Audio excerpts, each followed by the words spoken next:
Operation सिंदूरच्या आधी पाकला alert का केलं होतं? परराष्ट्र मंत्री एस जयशंकर यांचा एक व्हिडिओ शेअर करत राहुल गांधींनी हा सवाल केलेला आहे आणि यावर परराष्ट्र मंत्रालयानं स्पष्टीकरणही दिलंय।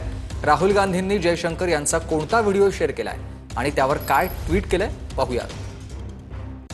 At the start of the operation, we had sent a message to Pakistan saying we are striking at terrorist infrastructure. We are not striking at the military. So the military has an option of standing out and not interfering in this process. They chose not to take that good advice. तर काय tweet आहे आपण बघतोय ग्राफिक्सच्या माध्यमातून। आपण हल्ला करण्याच्या सुरुवातीलाच पाकिस्तानला कळवणं गुन्हा होता। परराष्ट्र मंत्र्यांनी जाहीरपणे कबूल केलेलं आहे। पाकला हल्ल्याआधीच सांगण्याची परवानगी कुणी दिली?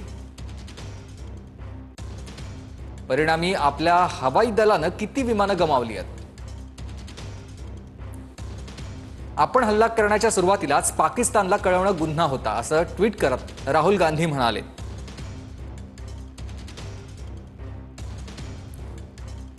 राहुल गांधींचं आपण हे ट्वीट बघतोय।